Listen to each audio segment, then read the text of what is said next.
Hello, magandang araw po sa atin lahat. Ito po yung proseso para ho makapagbenta at matupad po yung pangarap na 20 kilos ang bigas sa buong bansa.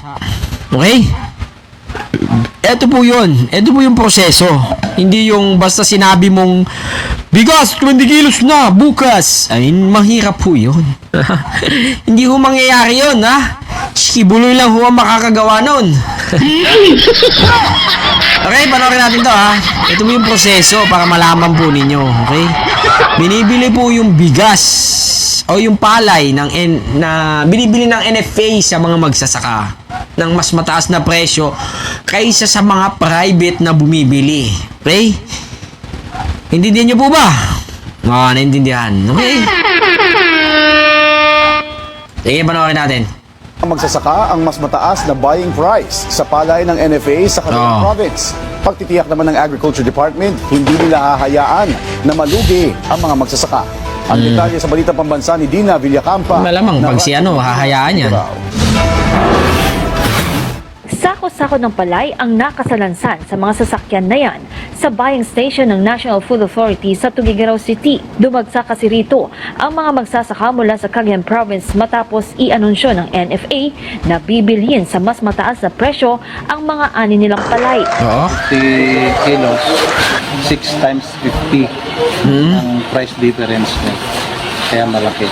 Sabi, magkano yun sa 50, di 300. Kung bebenta mo sa labas, less 300. Less 300 pa, no? Kumpara sa 19 pesos at 14 pesos na alok ng private traders, di hamak na mas mataas ang buying price ng Kumbaga si Villar na may ari ng supermarket, bibili niya ho yun ng 14 pesos sa mga magsasaka. Okay? Eh, ang NFA po, na sinasabing ni Sarah na pagkain ho ng mga hayop, na siya lang naman ng hayop, yan ba yung mga pagkain ng mga hayop? Galing NFA yan binibenta, binibili ng NFA sa mga magsasaka na nagkumakayod, sa initan, nadudumihan, nagtatanim, utangin na tapos sasabihin ng Sara Duterte na pagkaing hayop. Baka siyang hayop. Binibili ng NFA yan sa mga magsasaka, hindi yan ini-import. Wak! Visit. Nasasaktan ako dahil ako ay isang magsasaka. Diba? kada kilo ng tuyo at sariwang palay. 19 to 25 pesos. Laking bagay yun, per kilo, Tapos bibilin lang ni Villar ng 14 pesos. Ano nyo? Sumusunod na price range scheme para matiyak na magkakaroon na magandang kita ang mga magsasaka. Meron kaming program, yung pricers or price range scheme, which is adjusted from every week. Depende sa ongoing price sa labas. And then just to ensure na ang NFA is always on top to provide also the farmers of more ROI for their harvest. Handa namang ipahiram ng Department of Agriculture ang kanilang 13 trucks para magamit sa pagbiyahe ng palay. Pagtitiyak ng DA at ng NFA, patuloy silang nakaalalay para hindi malugi ang mga magsasaka. Alinsunod na rin sa direktiba ni Pangulong Ferdinand Marcos Jr. na tulungan ang sektor ng agrikultura. Sinamantala ng mga magsasaka ang Kaya malaki. Sabi, magkano yun sa 50, di 300.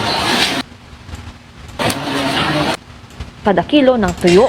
Ito ba yung pagkain ng mga hayop? Binibili mo mismo sa mga magsasaka. Kawawang magsasaka pag naging presidente ka, promise. Tangina. Basahin natin yung mga comment. Mandidilis, wag na kayong maang-maangan, mga katotohanan, kasi paano ang sinasabi niyong 20 kilos na bigas, paano ang mga magsasaka natin. Not sustainable, mga taxpayer naman ang mga kawawa. Yan ang pinagmamalaki nyo na nagawa ng buong Bobo Marcos nyo. Paano naman ang ibang lugar? Bakit sa Cagayan Province lang, Siya, presidente, nasaan ba ang 20 kilos na bigas pag nagawa niya yan? Baka maniwala pa kayo.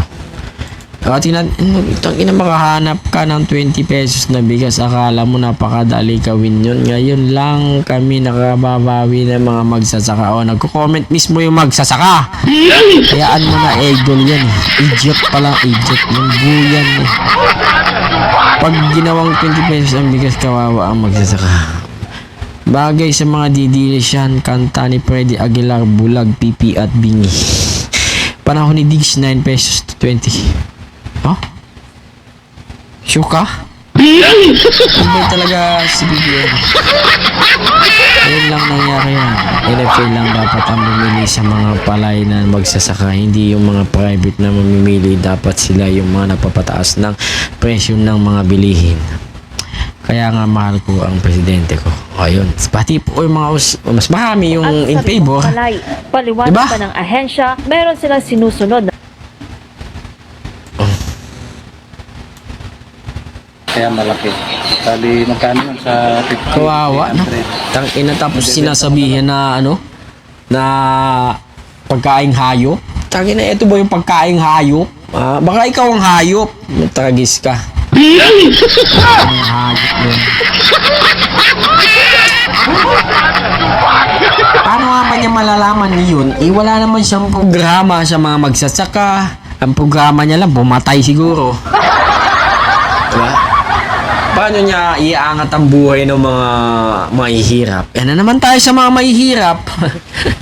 Gaya nga ng sabi ko, laging ginagamit ang mga hihirap.